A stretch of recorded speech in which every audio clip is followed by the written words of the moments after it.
Welcome to the impact of the COVID-19 pandemic on student-athlete transition. My name is Grace Kazmierski. I am a PhD student at the University of South Carolina in their Sport and Entertainment Management program, and this presentation is in collaboration with my advisor, Dr. Balutli. So on March 11th, 2020, we all sat and watched as the NCAA began making modifications to their sport competition schedules as COVID-19 cases began to rise in the U.S. So we know that March Madness began and then suddenly was without fans or spectators, and then suddenly was canceled altogether along with all other spring seasons. So within a week, the NCAA spring seasons were canceled completely.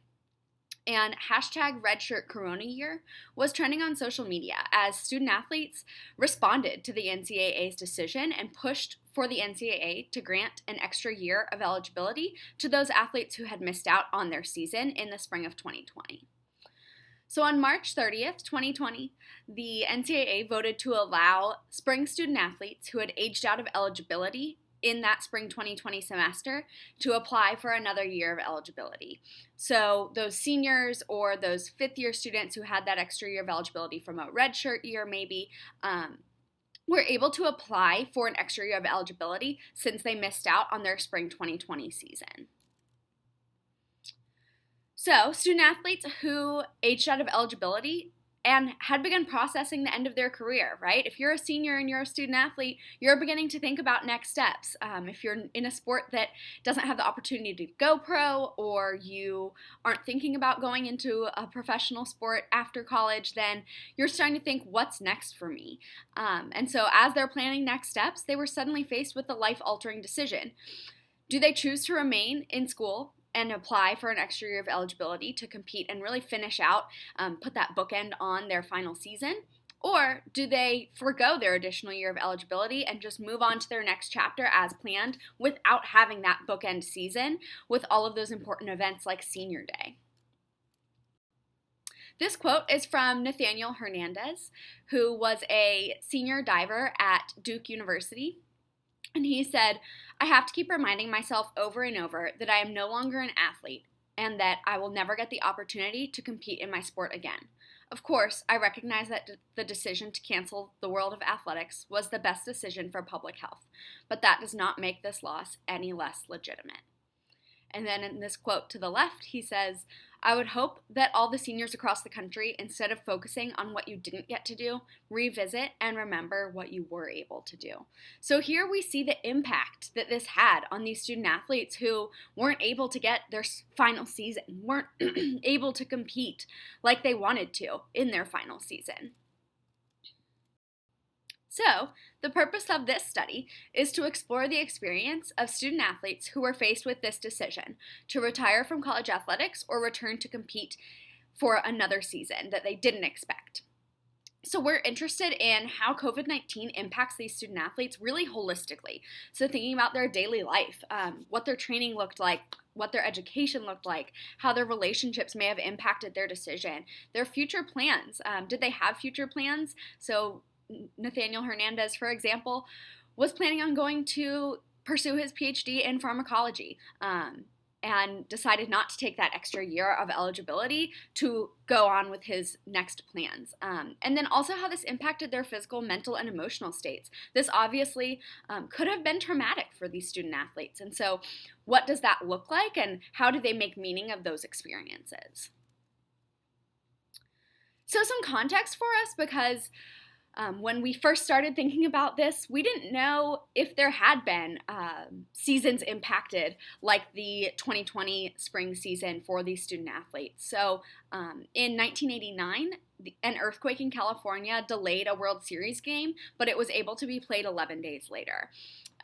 Wildfires in California and floods in South Carolina. In South Carolina, we remember this all too well in 2015, forced football teams to play what were supposed to be home games at their opponents' stadiums.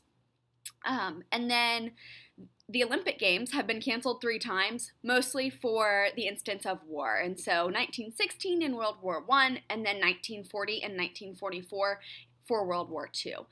So weather-related disasters and wars have impacted sports in the past, but a pandemic or an illness has never made such a broad impact on sports worldwide.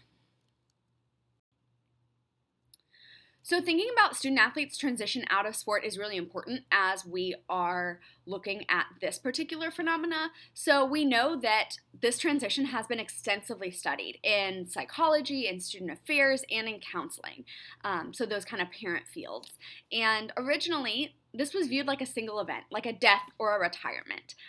So, like this big event that has emotions tied to it, but then is over.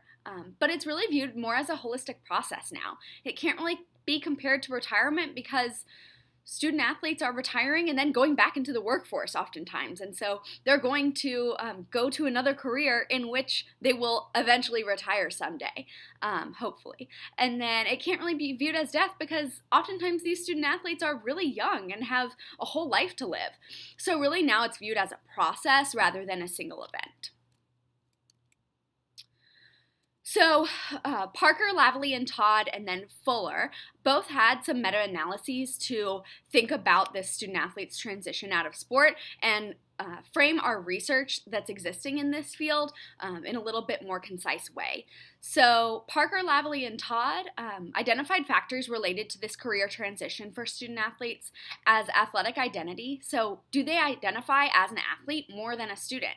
Is their athletic identity the most salient identity to them?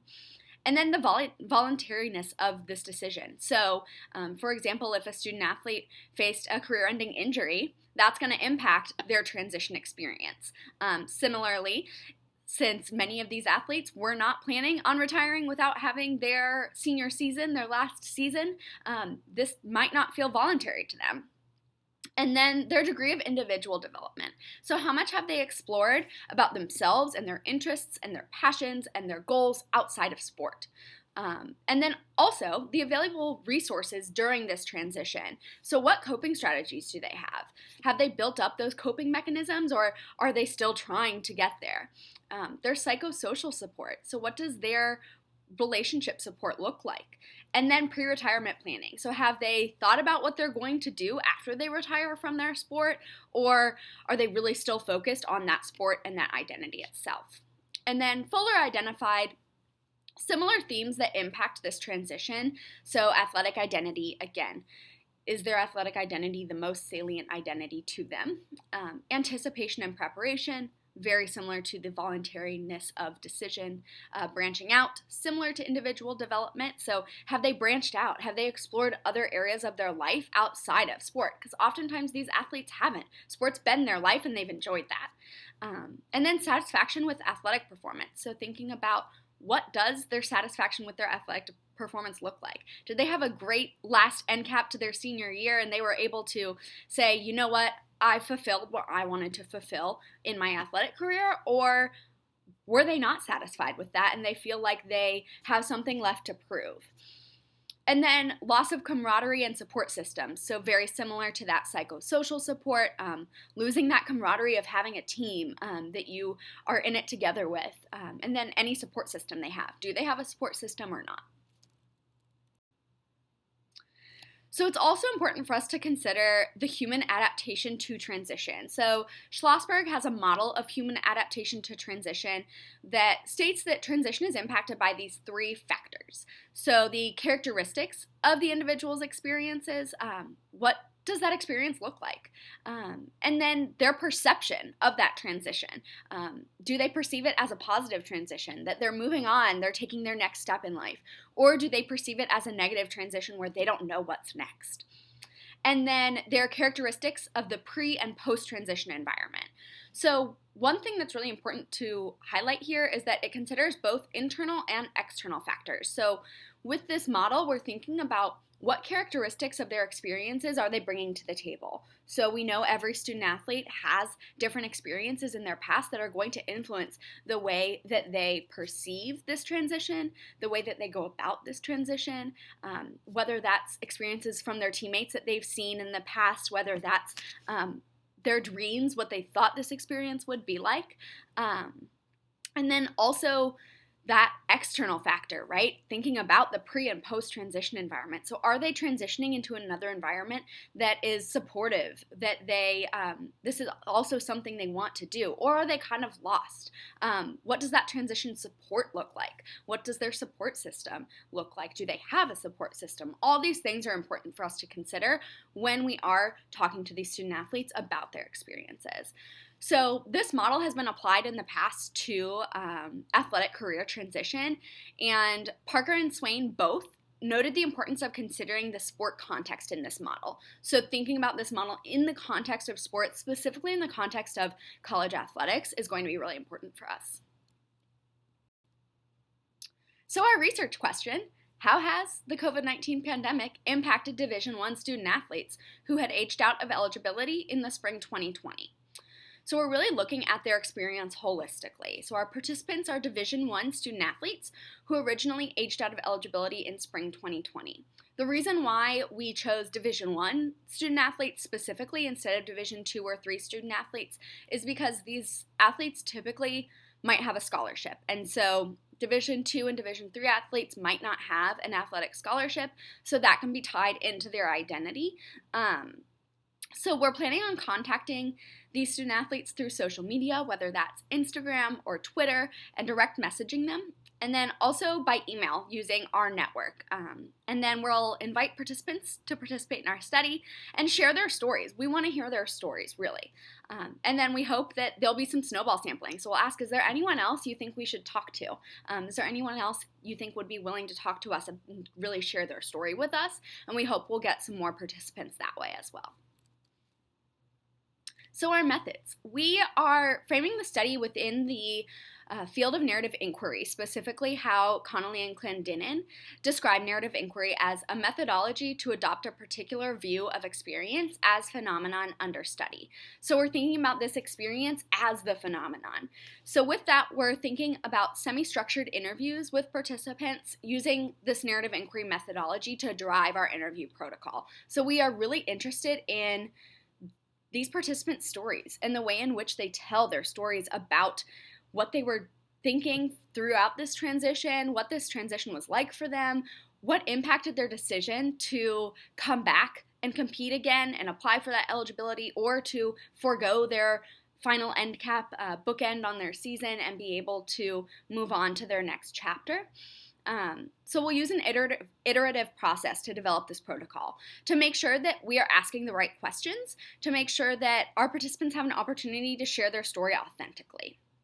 And then we'll do multiple interviews with participants as needed. So we might transcribe the interviews and realize, oh, we have some more questions, and so we'll take that back and ask participants to do another interview with us if they're willing. We are going to use a video conferencing platform, likely Zoom, to do these interviews, given the ongoing pandemic, and also varying geographic locations. So through our analysis, we'll transcribe the interviews, hopefully using a transcription service, analyze and code concurrently with interviews until we hit saturation, until we realize that we're seeing kind of the same themes over and over again. We'll use inductive open and axial coding to see if there's commonalities and differences between these stories. So we know that every student athlete's story is going to be different based on their experiences, but are there commonalities among certain groups of student athletes, or are there differences that are really apparent to us that we think are important to share? We will address validity and reliability through member checking and peer review. And then one thing that's important for us to consider is our subjectivity and positionality. So just as our student athletes, our participants are bringing their experiences to the table, so are we. So I was a student athlete in college. I was a Division I student athlete, a springboard diver, an Olympic sport, which can be different than other sports. So it's important for me to acknowledge that I'm an insider in that I was a student athlete, but an outsider in that I'm not a student athlete going through this experience now. And my advisor, who will be helping with this study as well, is also a Division I student athlete, a former Division I student athlete in a different sport in baseball. So across sports, we might see differences. So important to us to consider all of this that we're bringing to the table. Some theoretical and practical implications we have for this study. Theoretically, this is going to add to the student athlete transition literature, especially that unexpected transition out of sport. And we're going to use narrative inquiry in sport to capture these experiences because we're interested in these student-athlete stories and we want to highlight their voices. Something like this hasn't happened in the past for NCAA athletics, so being able to highlight their stories and share their stories and amplify their voices is really important to us. And then we'll also add to what I'm sure will be a plethora of literature eventually regarding the impact of COVID-19 on sport. Really, this phenomenon and being able to share what this phenomenon, how it impacted people. And then practically, as I said, we'll be amplifying these voices of student athletes who were impacted by life-changing experiences for them. And then also providing insight for administrators and coaches in supporting their student athletes through an unexpected transition. So student athletes might not experience another transition like this in the future, but this can provide some support and some insight for coaches and administrators in these unexpected transitions due to injury, due to unexpected circumstances. And then also maybe influence programming to support student-athlete transition. So athletic departments maybe can start doing some more workshops on student-athlete exploration outside of their athlete identity. We don't really know what that's going to look like until we see how our data informs the practical side of things.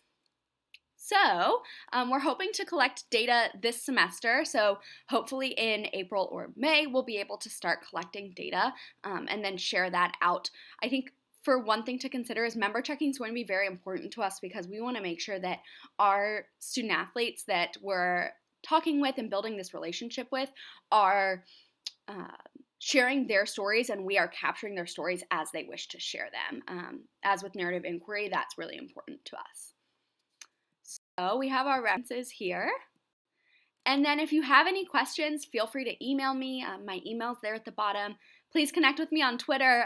I would love to talk with you, hear any ideas you have for this project as we begin our data collection, and hope to connect with you soon. Thank you so much for being here and for sharing in this journey with us.